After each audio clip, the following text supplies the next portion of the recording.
नमस्कार, daily line के news file bulletin में आपका स्वागत है। मेरा नाम प्रशांत है।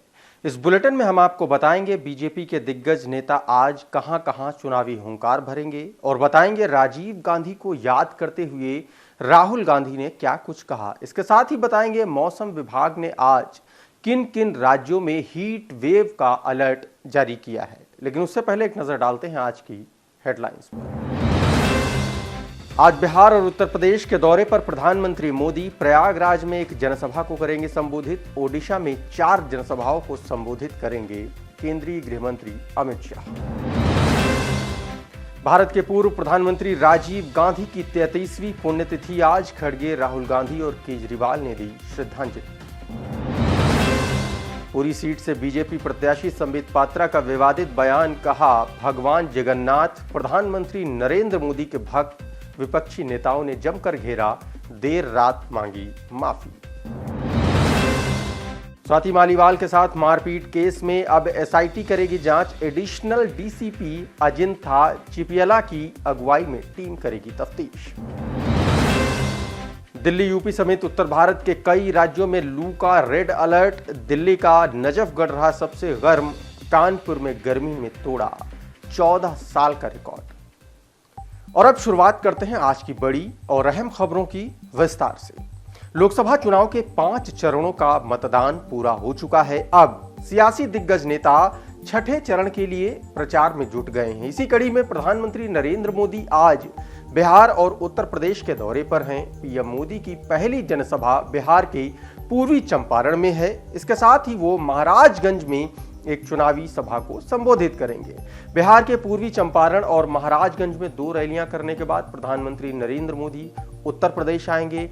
यहां वो प्रयागराज में संगम किनारे एक जनसभा को संबोधित करेंगे। पीएम मोदी इलाहाबाद से नीरज त्रिपाठी और फूलपुर सीट से भाजपा प्रत्याशी प्रवीण पटेल के लिए वोट मांगेंगे। इसके बाद प्रधानमंत्री नरेंद्र मोदी अपने संसदीय क्षेत्र वाराणसी जाएंगे।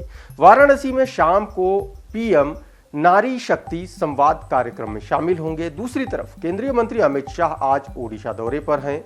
केंद्रीय गृह मंत्री अमित शाह ने 4 जनसभाओं को संबोधित करने का प्लान किया है। वो संबलपुर, केंदुझर, ढेकानाल और पुरी के नयागढ़ में चुनावी सभाओं को संबोधित करेंगे। इसके अलावा भाजपा के राष्ट्रीय अध्यक्ष जेपी नड्डा आज हरियाणा और दिल्ली में रहेंगे।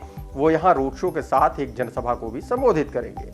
नड्डा रोहतक और जींद में 2 रोड शो करेंगे। दिल्ली में तीसरा रोड शो दक्षिण पश्चिम दिल्ली में होगा। इसके साथ ही नड्डा उत्तर पश्चिम दिल्ली में एक चुनावी जनसभा को भी संबोधित करेंगे। वहीं केंद्रीय रक्षा मंत्री राजनाथ सिंह आज झारखंड दौरे पर हैं। राजनाथ बोकारो के ढुलू महतो के पक्ष में चुनावी रैली को संबोधित करेंगे। वहीं सीएम योगी आदित्यनाथ आज बलरामपुर जिले के दौरे पर हैं। वो श्रावस्ती लोकसभा प्रत्याशी साकेत मिश्रा और गैंसड़ी विधानसभा उपचुनाव के प्रत्याशी शैलेश सिंह शैलू के लिए प्रचार करेंगे। और अब बढ़ते हैं आज की अगली बड़ी खबर की ओर। भारत के पूर्व प्रधानमंत्री राजीव गांधी की आज 33वीं पुण्यतिथि है। इस मौके पर उनके बेटे राहुल गांधी समेत कांग्रेस के तमाम नेताओं ने उन्हें भावभीनी श्रद्धांजलि दी। राहुल गांधी ने अपने पिता को याद करते हुए एक्स पर एक भावुक पोस्ट लिखा। उन्होंने लिखा कि पापा, आपके सपने मेरे सपने, आपकी आकांक्षाएं मेरी जिम्मेदारियां, आपकी यादें आज और हमेशा दिल में सदा। भारत रत्न श्री राजीव गांधी जी को उनकी पुण्यतिथि पर शत शत नमन। वहीं कांग्रेस नेता सचिन पायलट ने उन्हें श्रद्धांजलि अर्पित की। कांग्रेस नेता पी चिदंबरम ने भी श्रद्धांजलि दी। इसके अलावा पूर्व प्रधानमंत्री राजीव गांधी की पुण्यतिथि पर दिल्ली के मुख्यमंत्री अरविंद केजरीवाल ने भी उन्हें श्रद्धांजलि दी। उन्होंने कहा कि पूर्व पीएम राजीव गांधी की पुण्यतिथि पर उन्हें सादर नमन। और अब बढ़ते हैं आज की अगली बड़ी खबर की ओर। ओडिशा के पुरी लोकसभा सीट से भारतीय जनता पार्टी के प्रत्याशी संबित पात्रा भगवान जगन्नाथ पर बयान देकर विवादों में घिर गए हैं। संबित पात्रा ने सोमवार को कहा था कि भगवान जगन्नाथ प्रधानमंत्री नरेंद्र मोदी के भक्त हैं। संबित पात्रा ने यह बयान तब दिया जब पीएम मोदी उनके समर्थन में रोड शो करने पुरी पहुंचे थे। वहीं ओडिशा के मुख्यमंत्री नवीन पटनायक, कांग्रेस अध्यक्ष मल्लिकार्जुन खड़गे, राहुल गांधी समेत कई नेताओं ने संबित पात्रा के बयान को आड़े हाथों लिया। इसके बाद उन्हें माफी मांगनी पड़ी। उन्होंने देर रात सोशल मीडिया प्लेटफॉर्म एक्स पर अपना वीडियो जारी करके माफी मांगी और उन्होंने कहा कि आज महाप्रभु जगन्नाथ को लेकर मुझसे जो भूल हुई है उसको लेकर मेरा मन दुखी है। मैं जगन्नाथ जी के चरणों में शीश झुकाकर माफी मांगता हूं। मैं अपनी गलती को सुधारने और पश्चाताप के लिए अगले 3 दिन उपवास करूंगा। और अब बढ़ते हैं आज की एक और बड़ी खबर की ओर। अपने विवादित बयानों के लिए सुर्खियों में रहने वाले महाराष्ट्र कांग्रेस के अध्यक्ष नाना पटोले एक बार फिर चर्चा में हैं। इस बार उन्होंने उत्तर प्रदेश के मुख्यमंत्री योगी आदित्यनाथ को लेकर के एक विवादित बयान दिया है। पटोले ने कहा कि सीता जी का हरण करने वाला रावण जब आया था तब भी वो भगवा कपड़े पहन करके आया था। वहीं पटोले के बयान पर सियासी संग्राम मच गया है। इसके साथ ही उन्होंने मोदी सरकार पर भी निशाना साधा। नाना पटोले ने कहा कि मनमोहन सिंह सरकार ने अन्न सुरक्षा कानून लेकर आई थी। इसी कानून के तहत ही मोदी सरकार बीते 10 साल से देश में अनाज वितरित कर रही है। चीन से प्लास्टिक का चावल लाकर उसमें मिलावट करके लोगों को बांटा जा रहा है। और अब बढ़ते हैं आज की अगली बड़ी खबर की ओर। स्वाति मालीवाल के साथ मारपीट केस में अब एसआईटी जांच करेगी। दिल्ली पुलिस ने मामले में विशेष जांच दल का गठन किया है। एसआईटी टीम एडिशनल डीसीपी अजिंथा चिपियला की अगुवाई में मामले की जांच करेगी। उनके साथ 3 इंस्पेक्टर रैंक के अधिकारी और सिविल लाइंस पुलिस स्टेशन के एसएचओ भी शामिल हैं। बता दें कि दिल्ली पुलिस इस मामले में सीएम अरविंद केजरीवाल के पूर्व पीए विभव कुमार को गिरफ्तार कर चुकी है।